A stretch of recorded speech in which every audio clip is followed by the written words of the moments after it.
Okay, और is rhythm, yes, ठीक, done है। और किसी को चाहिए तो मुझे बता देना। कौशल को चाहिए, कौशल बोलता है हमेशा रिकॉर्डिंग के लिए, मैं कर दूं क्या कौशल? Yes ma'am. ठीक है, फिर सुना दिख नहीं रहा ना, ठीक है, ओके ओके। तो सबसे पहले ये माना जाता था ना कि कोई भी कंपाउंड, कोई भी नोबेल गैस जो है वो कंपाउंड फॉर्मेशन नहीं करता है। क्यों नहीं करता है compound formation? Because they are inert, completely अपने कॉन्फ़िगरेशन के साथ जब उनके पास अपना ऑक्टेट कंप्लीट है, क्यों वो कॉन्फ़िगर आई मीन रिएक्टिव होंगे और दूसरे एलिमेंट से मिलकर फॉर्मेशन हो, कंपाउंड का फॉर्मेशन करेंगे। ओके, पहले ये माना जाता था। उसके बाद नील बार्टलेट, एक साइंटिस्ट का नाम है,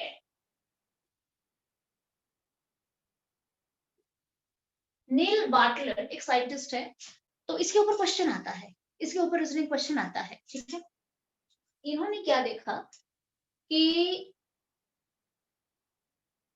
ये तो है, पता है आप सबको कि इसकी सबसे ज्यादा आयनाइजेशन एंथैल्पी होती है और धीरे-धीरे आयनाइजेशन एंथैल्पी घटती जाती है, घटती जाती है, ठीक है। तो नेचुरल है, ये तो रेडियोएक्टिव, इसके बारे में पढ़ा नहीं जाता है ज्यादा।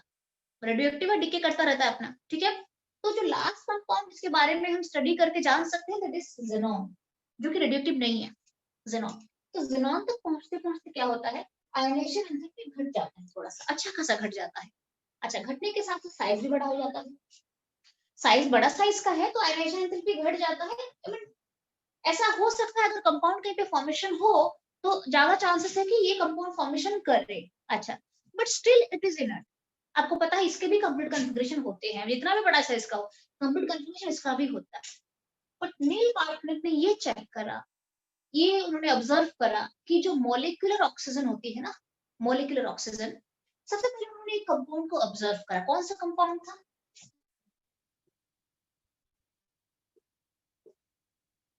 ये कंपाउंड है जो कि ऑक्सीजन प्लैटिनम हेक्साफ्लोराइड के साथ मिलके एक मोलिकुलर ऑक्सीजन कंपाउंड फॉर्मेशन कर रहा है। जब उन्होंने इस कॉम्प्लेक्स को ऑब्जर्व करा और इसमें थोड़ा सा वो अपना एक्सपेरिमेंट करने लगे, तो O2 प्लस क्या है, ये मोलिकुलर ऑक्सीजन है। O2 molecular, O2 is a molecule.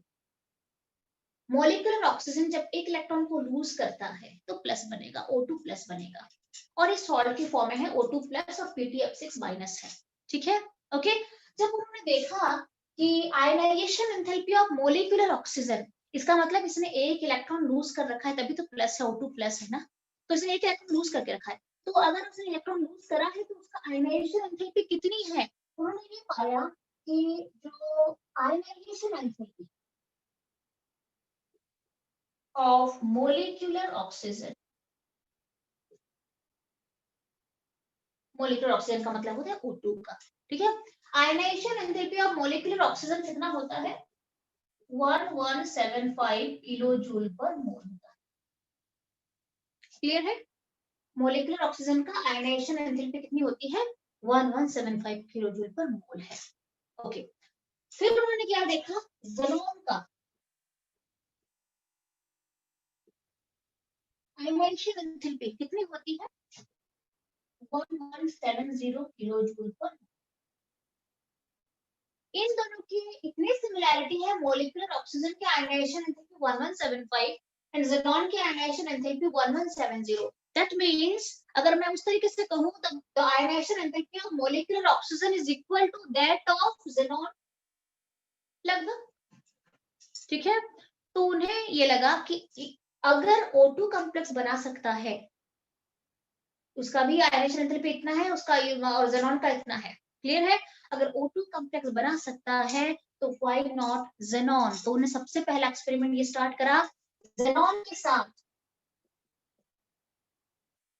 उन्होंने प्लैटिनम हेक्साफ्लोराइड का कॉम्प्लेक्स बनाया और उन्हें ये उनको क्या मिला, Xe plus PtF6 minus compound मिल गया, सबसे पहला कंपाउंड ज़ेनॉन का। और क्यों उनको लगा, कौन उनको इंस्पायर करा था, इसलिए क्वेश्चन आता है। What inspired Neil Bartlett to form compound of xenon? What inspired? The ionization enthalpy of molecular oxygen is equal to the ionization enthalpy of xenon. तो अगर ये कंपाउंड बना व्हाई नॉट ज़ेनॉन? तो उसके बाद हमने कंपाउंड फॉर्मेशन करा सबसे पहला कंपाउंड, और उसके बाद फिर ये भी पता चला कि ज़ेनॉन काफी कंपाउंड बना सकता है, FeCl4 भी बना सकता है, FeF6 भी बना सकता है, FeCO भी बना सकता है, FeCO भी बना सकता है, और HCO2F2 भी बना सकता है, एंड सो ऑन। कई सारे ज़ेनॉन कंपाउंड बना सकता है धीरे धीरे। सबसे पहला ये वाला कंपाउंड, तो इसके ऊपर क्वेश्चन देते हैं। क्लियर है? तो आपको भी पता है आप किस तरीके से लिखोगे आंसर अगर कोई भी रीजनिंग क्वेश्चन आता है तो। What inspired Neil Bartlett to form compounds of xenon? This thing inspired him. Clear है? और काफी सारे कंपाउंड उसके फॉर्मेशन हो सकते हैं ज़ेनॉन के। क्लियर है? अच्छा, अब हमारा काम क्या है, इन सब के स्ट्रक्चर के बारे में थोड़ा जान लेना है। मैं आपको और एक बात बता देती हूँ, इसमें थोड़ा हाफ रिएक्शंस है। आपको मैं वैसे बता देती हूँ कि Hc जब F2 के साथ मिलता है तो HCF2 बनाता है, Hc जब 2F2 के साथ मिलता है तो HCF4 बनाता है। छोटे छोटे रिएक्शंस हैं। और 3F2 के साथ जब मिलता है तो HCF6 बनाता है। नेचुरली ये क्लोरीन के साथ कंपाउंड फॉर्मेशन कर सकता है। अच्छा, इसमें भी रीजनिंग क्वेश्चन आता है, why with oxygen and fluorine only, why not with others? Xenon इन दोनों के साथ ही क्यों कंपाउंड फॉर्मेशन करता है, फ्लोरीन और ऑक्सीजन के साथ कंपाउंड फॉर्मेशन करता है, बाकी में क्यों कंपाउंड फॉर्मेशन नहीं करता है? इसका रीजन क्या है? Because they are high electronegative, highly reactive elements. ये काफी ज्यादा इलेक्ट्रोनेगेटिव है, फ्लोरीन और ऑक्सीजन सबसे ज्यादा इलेक्ट्रोनेगेटिव एलिमेंट में माने जाते हैं, और ये हाईली रिएक्टिव भी है, ये दोनों एलिमेंट। क्लियर है? दैट्स व्हाई फ्लोरीन जो है ये सॉरी ज़ेनॉन जो है वो फ्लोरीन और ऑक्सीजन से कंपाउंड बनाना पसंद करता है, बना सकता है रियल कंपाउंड। क्लियर है? ओके। अच्छा, अब क्या है, क्रिप्टन भी, ये भी माना जाता है क्रिप्टन भी कंपाउंड बनाता है। ठीक है, तो क्रिप्टन कौन सा कंपाउंड अगर बनाता है तो एक ही कंपाउंड उसका अभी तक पता चला है, दैट इज KrF2। ठीक है। अच्छा, रिसर्च ये भी चल रहा था रेडॉन के कंपाउंड के लिए को लेके, और रेडॉन का ये पाया गया है कि F2, बट ये अभी तक प्रूफ नहीं है। RnF2 रेडियो एक्टिव है, बहुत डिफिकल्टी के साथ उसको प्रूव करना पड़ रहा है, तो अभी तक ये पता नहीं है। हाँ, ये कंपाउंड बहुत रेयर केसेस में बना लेता है क्रिप्टन, और बाकी ज़ेनॉन जो है वो काफी कंफर्टेबली अभी कंपाउंड बनाने लगा है, लाइक फ्लोरीन और ऑक्सीजन के साथ कंपाउंड फॉर्मेशन करता है। क्लियर है? ओके। अच्छा, अब हम चलते हैं, ये है अगर उसको खाली फ्लोरीन के साथ कंपाउंड बनाना है, ओनली फ्लोरीन के साथ, तो ऐसे वो कंबाइन करके बनाता है। अगर उसको मिक्स कंपाउंड बनाना है, मिक्स वाला, तो क्या करता है, ये जो है ना, इनको मुझे हाइड्रोलिसिस पे लेनी पड़ती है, वाटर के साथ रिएक्शन दिखाते हैं, फिर ऐसे मिक्स कंपाउंड बनाता है ज़ेनॉन।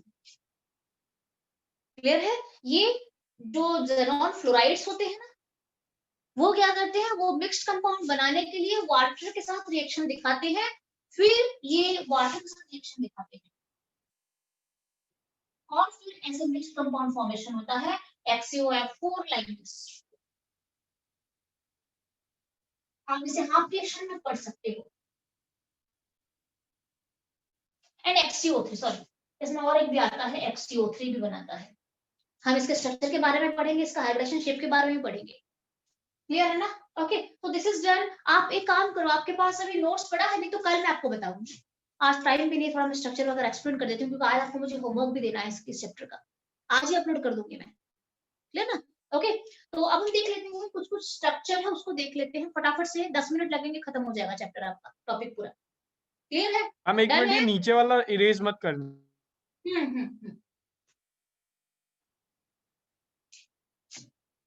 लिखो लिखो लिखो लिखो। तो इसमें वही क्वेश्चन आएगा, कौन सी चीज है जो नील बार्टलेट को इंस्पायर करा था, किस चीज के लिए, कंपाउंड बनाने के लिए, ये रीजन आपको देना है। साथ में कंपाउंड फॉर्मेशन जब होता है, तो अगर खाली फ्लोरीन का कंपाउंड बनाना है तो सिंपल फ्लोरीन के साथ रिएक्शन दिखा के बना सकता है। अगर मुझे ऑक्सीजन के साथ मिक्स्ड कंपाउंड बनाना है तो मुझे इन सबको फिर हाइड्रोलिसिस पे लेना पड़ता है। तो पार्शियल हाइड्रोलिसिस पे हो गया मैम। ये पार्शियल हाइड्रोलिसिस, ध्यान रहे, पार्शियल हाइड्रोलिसिस पे ये सारे बनते हैं, ये वाले, और कंप्लीट हाइड्रोलिसिस पे ये बनता है।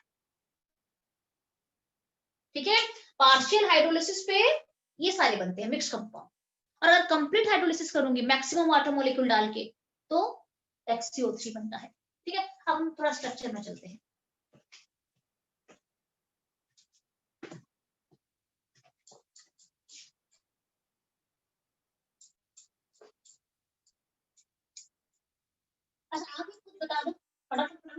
पेज लो और मुझे बताओ कि स्ट्रक्चर किस तरीके से होना चाहिए, इसमें टाइम लग सकता है थोड़ा सा। हाँ देख लेते हैं, देखते हैं कितना स्ट्रक्चर बन पाएगा। बाकी जो स्ट्रक्चर बच जाएगा, अभी क्लास भी रख दिया है मैंने, तो हम नहीं तो करेंगे। आज हम देखेंगे XCF2 के बारे में जानेंगे, जो स्ट्रक्चर है। इसका रीजनिंग क्वेश्चन आता है, कल हम सारे ही करेंगे। आज आपको होमवर्क दे दूंगी, तो सारे बच्चे एक चीज का ध्यान रहे, प्लीज कल तक ट्राई कर लेना कि सारा होमवर्क हो जाए। कल ही मैं इसका डाउट क्लियरिंग क्लास दे दूंगी, ठीक है। XCF2, XCF4, XCF6, XCOF4 and XCO3।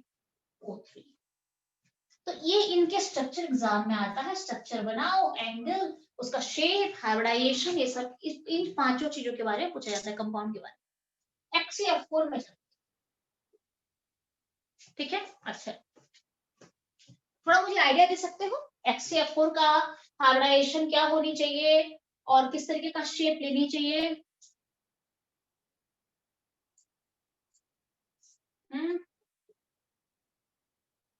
XCF2 का क्या मैम कौन सा होता है? sp3d2 डी होता है, इसका sp3d2 स्ट्रक्चर होता है, इसका आपका आ जाएगा ये d3 में चला जाएगा, और ये sp3d2 में जाएगा, और ठीक है, और ये sp3 में जाएगा।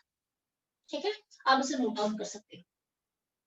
क्लियर है? अच्छा, अब साथ में हम ये भी लिख लेते हैं, साथ में एक साथ रहना चाहिए। ये sp3d है और इसका शेप होता है लीनियर, ठीक है। ये XCF4 है और इसका शेप होता है स्क्वायर प्लैनर,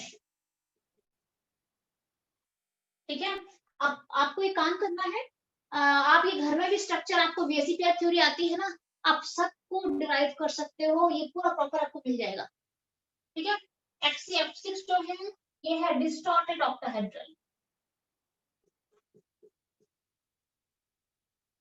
ठीक है। sp3d2 XCOF4 का है स्क्वायर पिरामिडल, क्लियर है। और sp3 है XCO3 का पिरामिडल। ये सारे आपको पूछे जा सकते हैं। सबसे पहले अगर हम XCF2 में चले तो क्या हो जाएगा, अगर हम इसका हाइब्रिडेशन वगैरह निकालते हैं, फटाफट हो जाएगा, दिखा देते हैं। हाफ ज़ेनॉन के बाहर 8 है, आपको VSEPR थ्योरी याद है, आप उसे फॉर्मूला डाल सकते हो। प्लस सराउंडिंग 2 है, so I got 10/2 is 5, this is sp3d, this one sp3d।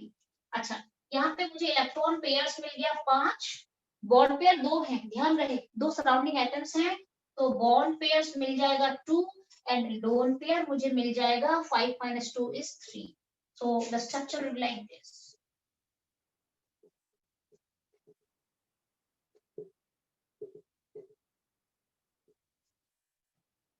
यहाँ पे एंगल पूछा जाता है, क्वेश्चन है इसमें एंगल पूछा जाता है कि यहाँ पे FXCF का एंगल क्या है, स्ट्रेट 180 डिग्री, पूरा लीनियर स्ट्रक्चर है। तो यहाँ पे पूछा जाता है एक्चुअली क्या है, ये लीनियर है, बेंड क्यों नहीं है, बिकॉज यहाँ पे जो लोन पेयर और बॉन्ड पेयर इस तरीके से अरेंज करते हो जाते हैं कि लोन पेयर और बॉन्ड पेयर का रिपल्शन मिनिमम होता है और हाईली स्टेबल हो जाता है स्ट्रक्चर, और एग्जैक्टली 180 डिग्री ये वाला एंगल होता है, पूरा 180 डिग्री,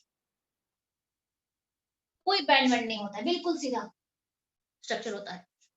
तो इसके ऊपर क्वेश्चन दिया जाता है। अब हम चलते हैं नेक्स्ट में, चलते हैं XCF4 में। आई होप आपने लिख दिया होगा ये। मैम 1 मिनट, ये लिख रहा हूँ मैं।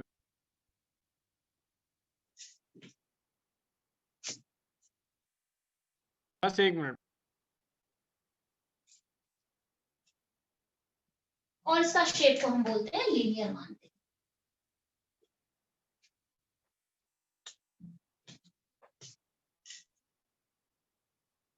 हो गया। ओके, अच्छा,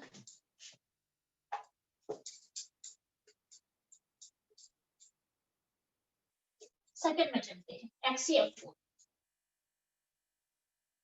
उसका हाइब्रिडेशन निकाल देते हैं पहले। हाफ ज़ेनॉन के बाहर 8 है और 4 सराउंडिंग आइटम है, sorry, so I got 12/2 is 6, और 6 का मतलब होता है sp3d2।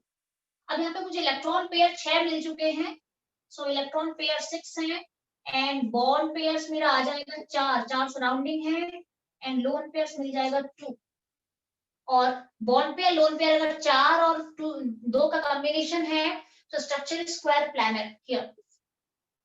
ठीक है, अब हम चलते हैं किस तरीके से बनाया जाता है like this.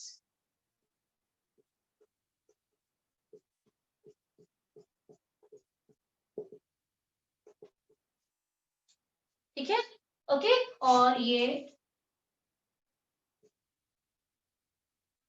Square planar structure है। ओके, हाइब्रिडेशन बता चुकी हूँ आपको, sp3d2 हाइब्रिडेशन है।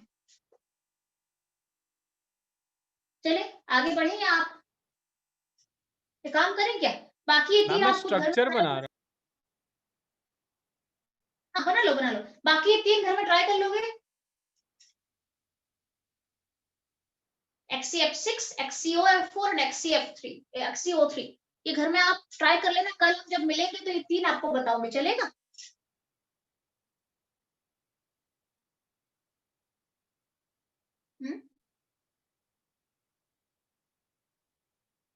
Yes ma'am. बच्चे की आ गए हैं। कितना टाइम हो गया, एग्जैक्ट टाइम बताना एक बार, कितना टाइम हो जी? 8:30 8:30 डॉट हुआ है 8। अच्छा ठीक, कोई बात नहीं। XCF6, अच्छा XCF6 का आप खुद बना सकते हो, बिकॉज ऐसे ही बनेगा। थोड़ा मैं आपको लेके चलती हूँ यहाँ पे, चलेगा ना? ये थोड़ा कॉम्प्लिकेटेड मिक्स्ड है ना, इसे बता देती हूँ आपको। XCOF4 है। अच्छा इसमें कैसे लेते हैं देखो, हाफ ज़ेनॉन के बाद 8 है, सिंगल एटम है, ऑक्सीजन डाइवेलेंट है, हम कैलकुलेट नहीं करते तो मैं खाली 4 लूंगी यहाँ पे and I got 12/2 is 6, so this is sp3d2। ये आप शायद गड़बड़ कर सकते थे यहाँ पे, इसलिए मैं बोल रही हूँ ये ऑक्सीजन को लेना नहीं है, डाइवेलेंट है, डबल बॉन्ड फॉर्मेशन करता है, कॉर्नर एटम है और F को मुझे खाली लेना है, इसको स्किप कर देना है। 8 + 4, ठीक है, आई गॉट sp3d2 मिल गया है मुझे यहाँ पे। ठीक है, अब हम चलते हैं यहाँ पे है मेरा आपका है 6 इलेक्ट्रॉन पेयर। ठीक है ना, थोड़ा लिख देते हैं हम, इलेक्ट्रॉन पेयर 6 है, बॉन्ड पेयर कितना लेके बताओ मुझे यहाँ पे, और लोन पेयर कितने लेके बताओ। बॉन्ड पेयर कितना है,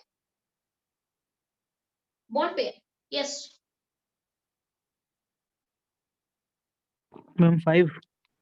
5, ये भी सराउंडिंग है, ये भी सराउंडिंग, टोटल सराउंडिंग को बॉन्ड पेयर लिया जाता है।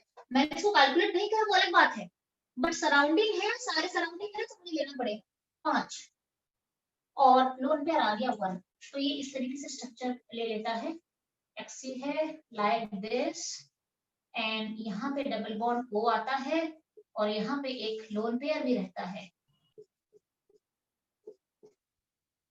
ठीक है, क्लियर है, यहाँ पे डबल बॉन्ड O आता है, डबल बॉन्ड O है, फ्लोरीन फ्लोरीन फ्लोरीन फ्लोरीन और यहाँ पे एक लोन पेयर भी रहेगा और हाइब्रिडेशन sp3d2 रहेगा and this is square pyramidal.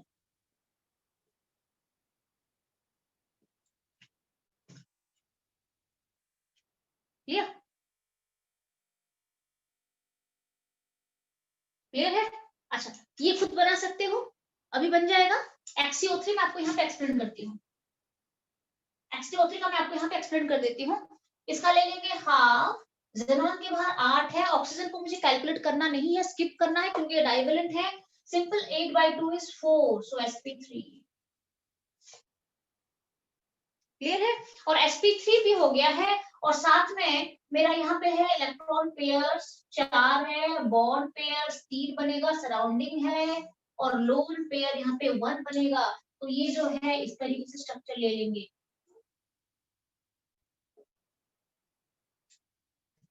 And this is बिल्कुल अमोनिया मॉलिक्यूल को रिजेंबल कर रहा है ये, तो this is sp3 and pyramidal structure दे लेगा।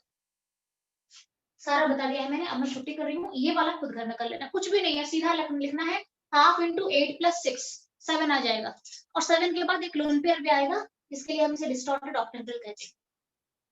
ठीक है, ये घर में बनाना नहीं है तो मुझे पूछ लेना। ठीक है, चलिए छुट्टी करें फिर, यस करूँ मैं छुट्टी? Ma'am Yes. 1 मिनट लिखना है, अच्छा लिखो मैम, लिखो। लास्ट वाला रह गया XCO। हाँ हाँ हाँ, आपको जो मैंने नोट दिए हैं ना उसमें भी सारा है, ये सारे नोट्स वहीं पे मिल जाएंगे आपको। ठीक है, ये टॉपिक खत्म हो गया है, कल आज आपको मैं होमवर्क दे देती हूँ। ठीक है, हो गया। हो गया, डन है। ओके, तो चलते हैं फिर, बाकी बच्चे भी आने लगे हैं। ठीक है, मिलते हैं कल, मिलते हैं कल, मिलते हैं। Okay ma'am, hydrocarbon thank test you. में देखती हूँ, अगर मुझे टाइम मिल गया। हाँ बेटा, ओके बेटा, ओके ओके।